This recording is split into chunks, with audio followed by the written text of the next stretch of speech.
Assalamu alaikum, dear students. Today I'm going to continue with the introduction to linguistics. We are going to give some definitions of important terms that are really important to understand some linguistic terms, or to understand this course very well. As you know, this is a summer course and we don't have lots of time, that's why we have to be moving very quickly. Number one, what is language? Actually, there are lots of definitions for language. There is one specific, accurate, and correct definition for language. Language is primarily a human and non-instinctive method of communicating ideas. You know that language is used dynamically and massively by all people around the globe. When we communicate with people, this does not depend on instinct. Okay, so if I have something to tell, I have to use language. If I have to complain, I have to use language. For example, if I have a problem, I have to report to a dentist. I would say, I have a toothache, and you have to check this. This should get it checked, okay? So once again, language is purely a human and non-instinctive method of communicating ideas, okay? According to Chomsky, language is a set of finite and infinite of sentences, each finite in length and constructed out of a finite set of elements. This definition of Chomsky seems to be so complicated, but I am going to make it very simple for you to understand. A language is a set of finite or infinite of sentences. If I say, tomorrow morning I will go to Gaza, tomorrow morning I will go to Gaza to meet Mr. Bassem in his office. This is a lengthy sentence. A lengthy sentence is mainly made up of finite number of sounds or phonemes. If I say Jack will have to attend his second meeting in Ramallah, this is the order of the president. So Jack is going to meet with his president in Ramallah. Jack is composed of these sounds, Jack. So we'll meet in his office. I will have lunch. As we see, our sentences, our utterances are mainly made up of a limited number of sounds or phonemes. So this limited number of phonemes enables us to make millions of sentences. So I would say infinite number of sentences, right? So these lengthy books and volumes are made up what? Are made up of sounds. Maybe we have 45 sounds and so on. A language is a system of arbitrary vocal symbols used for human communication. What does it mean, arbitrary? If I say, for example, a chair,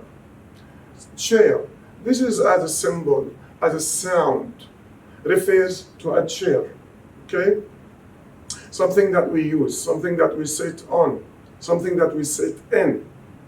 So there is no relation between the word chair and its pronunciation, its symbol, its sound.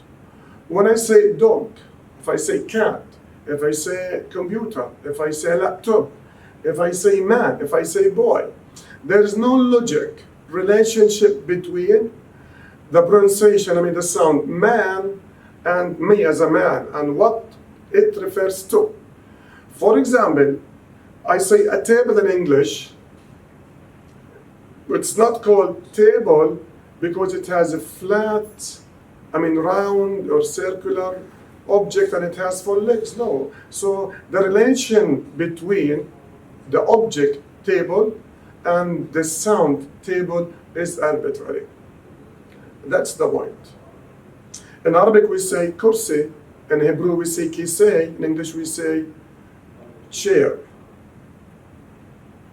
Language is a means of communication. We use language to communicate our ideas, emotions, beliefs, feelings. Okay, if I have a problem I want to report to somebody, I have to use language. If I have strong emotions that I want to express to my friend because he passed his exam, congratulations, I'm pleased about this. So to express your emotions, you have to use language. You can't use gestures or signs to express happiness and so on. As you see, no minute passes in our daily life without using language. If you have a strong belief in something, you have to express this belief by using language. But there is a good question. Is language the only means of communication? The answer is not. Sometimes we use signs or signals, gestures, some noises, okay, to express certain and particular meanings. If I wave my hand to somebody, if I do like this, it means bravo, excellent. If I say like this, go on. Sirens sometimes indicate, danger, to take care about something and so on. So there are many other means of communication used by humans, such as gestures, smiles, horns, certain noises, alphabets, and so on. But they are not as flexible as language, because each signal or each gesture usually has limited meaning. All these systems of communication are extremely limited, or they too depend on language only. They are not so flexible. So the point is that gestures that are used to support what we say, vocally, just help us to convey stronger meaning. If I say continue and do like this, if I say goodbye and move my hand, so this comes in support of the vocal utterance or the vocal communication. But the point is that gestures are not always flexible because they have limited meanings. Now we move to properties of a human language. Number one, displacement. What is meant by displacement? Human beings, because we have complicated brains or minds, human beings can talk about present, past, and future.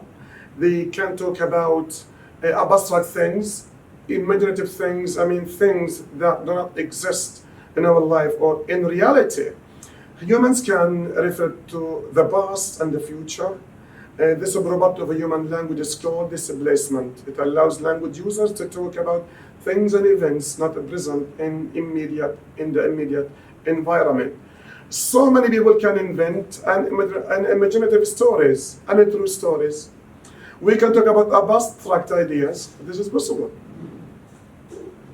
Language is arbitrary.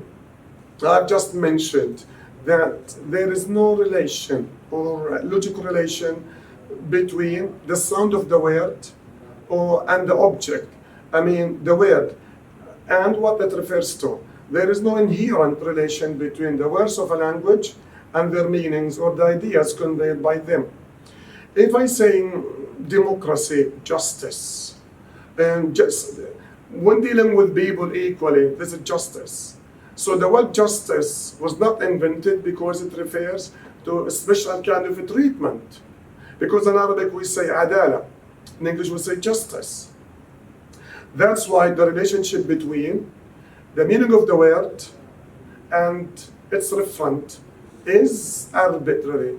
If I say, for example, dog, it's not called dog because of the physical shape of the dog, because of the size of the dog. No, because in Arabic we say kalb. In French we say chien, and so on. There is no reason why a female adult human being called a woman in English or imra in Arabic.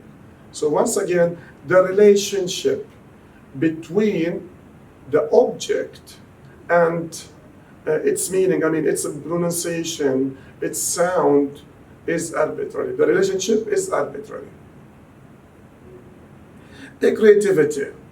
Language is creative because as users or speakers of Arabic, we can use a limited number of words or vocabularies in millions and millions of sentences. Sentences that I've never heard or read before. This is a creativity. And even linguists, language scientists, still can create and invent new words. As we have developments and inventions in technology, so these new technologies or machines or devices should be given names. So this is a creativity. When I am able to write a new poems, this is a creativity. Because language doesn't have a certain or a particular limit. So that's the point. Productivity. Language is productive. Why is it productive? Because out of the small number of sounds, we can create finite number of vocabularies or words, maybe million to millions and so on. And out of this a huge limited number of words, we can create infinite or countless number of sentences. And this countless number of sentences can help us to compose, to write trillions of books, unlimited number of books, and so on. And this is important for the exam, remember. Cultural transmission. This is another important feature for language. What is meant by cultural transmission? Okay, if you look at young babies, young children, they just acquire language from adults or from the people surrounding them. So this is a process whereby a language is passed on from one generation to the next generation. It is described as cultural transmission. So children are born with nothing and they have to acquire language. So this is a social and cultural feature. Language is a system of systems, a duality of betting. So language has this dual system. Language is not disorganized or chaotic combination of sounds. Because when we combine sounds together, we have rules. We have rules to combine, to string sounds or phonemes together to create words. So sounds are arranged in certain fixed or established systematic order to form meaningful units of words. Even when we study morphology, we will have to notice that we have complicated words. These complicated words are made up of simple words, or morphemes, or units. Words are made up into sentences. That's the point.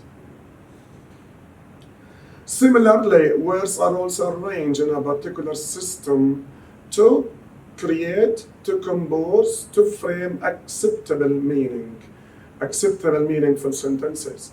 I would say the arrangement of words into sentences is not haphazard, it's not random, because we have syntactic rules that we must follow. Otherwise, we just will think about language as arranging words together. So I would say school Muhammad went to. So this sentence is unacceptable because it violates word order in English.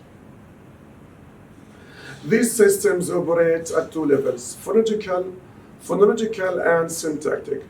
Phonological means at the level of the sound, at the level of the phoneme, and syntactic means at the level of the sentence. Okay, number one, at the phonological level, the sounds of a language appear only in some fixed combinations. As I have said, this is not haphazard.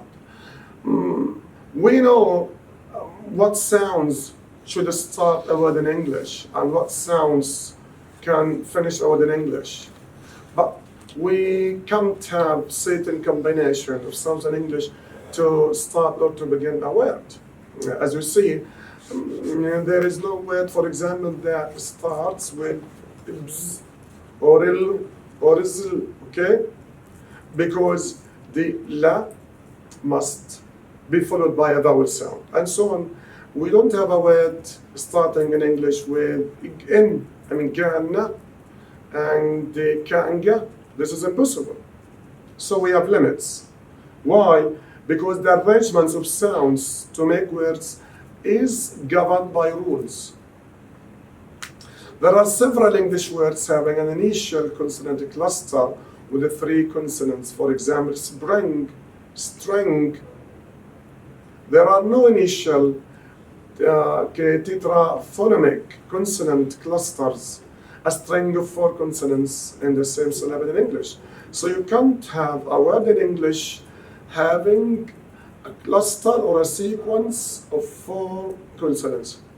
This is impossible in English. At the syntactic level, words combine or are combined to form sentences according to certain conventions or to certain rules. These rules must be followed in order to produce acceptable, accurate, correct grammatical sentences. Without rules, language will not be that meaningful when it comes to communication. The sentence, the hunter shot the tiger with a gun, is acceptable, okay, because the hunter, the subject, shot the tiger with a gun.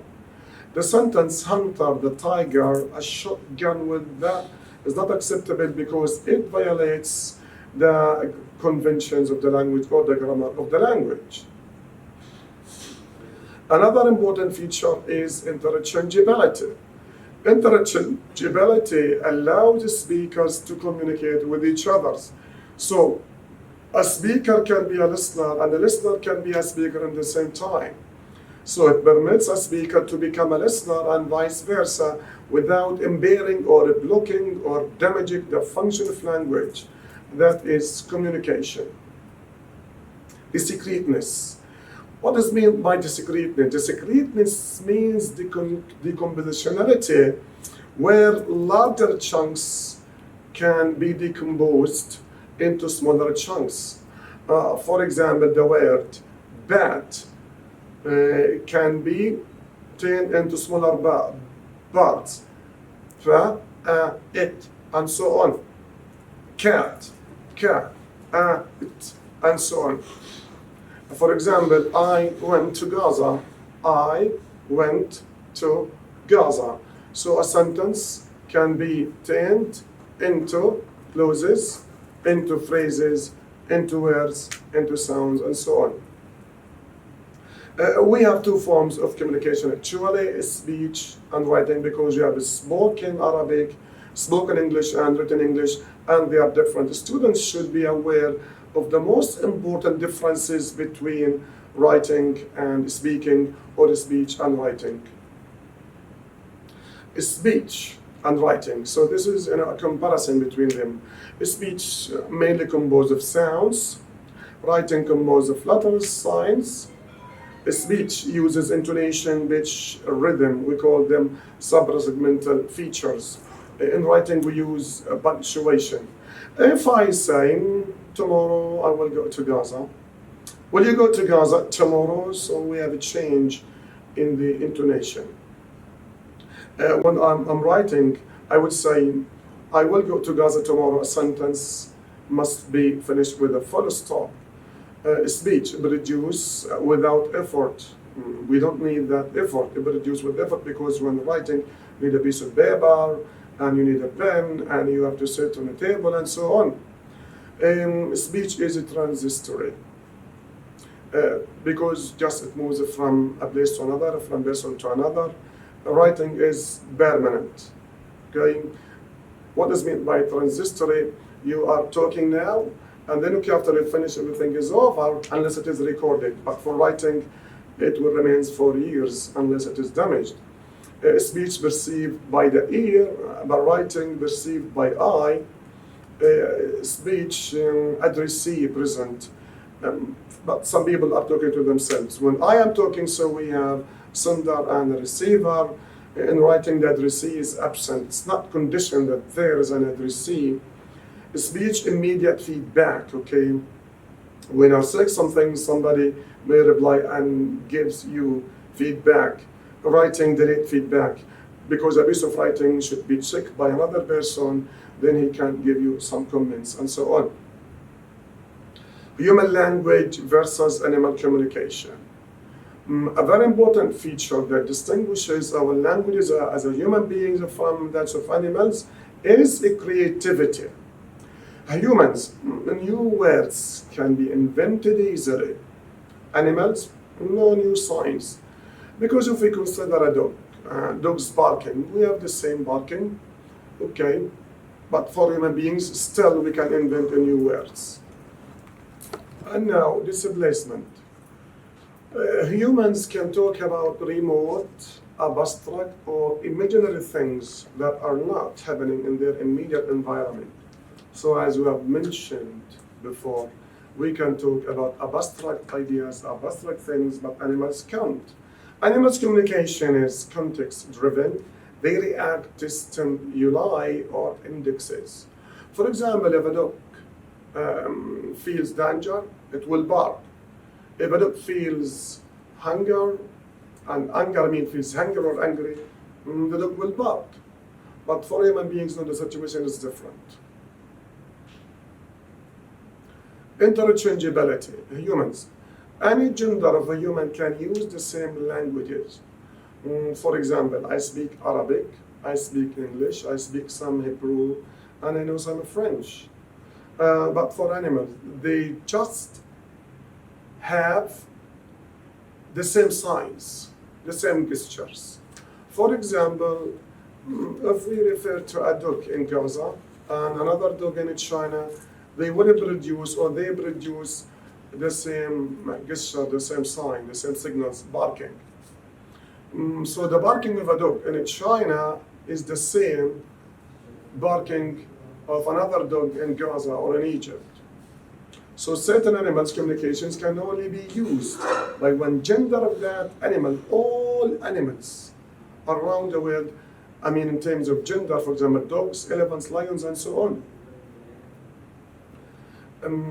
Cultural transmission. Humans acquire language culturally because children are born with nothing and they have to acquire language from people around them. But animals, because this is something instinct, it's inborn, it's something biological. The way that animals communicate are biological, are inborn, because once again, the system of communication is limited. Ambiguity. A word or a sign or maybe a sentence in English or in Arabic may have several meanings. That's why some of our words are multi-meanings, which causes a kind or some kind of ambiguity. But for animals, every sign has only one meaning. This is end of this section. Thank you so much for watching me. Hopefully, inshallah, we will meet in other times.